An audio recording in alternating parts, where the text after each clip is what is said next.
যার একজন ছোট ভাই আছে সে জানে ছোট ভাই আল্লাহর পক্ষ থেকে কত বড় একটা নিয়ামত। ছোট ভাই একটা লাঠির মতো, যেমন আপনি পড়ে গেলে লাঠি ভর করে উঠে দাঁড়ান, ঠিক তেমনি আপনি কোথাও চলে গেলে আপনার ছোট ভাই আপনার পরিবারকে আগলে রাখার চেষ্টা করে। ছোট ভাই মানে বড় ভাইয়ের কাছে একটা কলিজার টুকরা। একজন বড় ভাইয়ের কাছে ছোট ভাই মানে সর্বদাই ছোট ভাই। তাই সে যত অন্যায় করুক, ভুল করুক, তাদের মধ্যে যা কিছু হয়ে যাক, কিন্তু দিন শেষে ভাই সবসময় ভাই থাকে।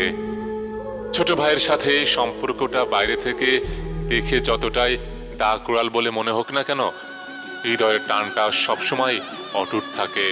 ছোট ভাই মানে হলো আদর, আবদার আর দুষ্টুমির খেলাঘর। আপনার দিনের সমস্ত অবসাদ, ক্লান্তি দূর করতে তার কিছু সময়ের দুষ্টুমি যথেষ্ট। ছোট্ট ভাই মানে সবকিছু শেয়ার করা আর হিসেব চেয়ে একটু বেশি নেওয়া। ছোট ভাই হলো ফেরেশতার মতো, পার্থক্য এটাই শুধু এদের পাখা দেখা যায় না। এই পৃথিবীতে আপনার বাবা মায়ের পরে উপরওয়ালার দেওয়া শ্রেষ্ঠ উপহার হলো আপনার ছোট ভাই। ছোট ভাই বড় ধন, রক্তের বাঁধন, যদিও পৃথক হয় নারীর কারণ।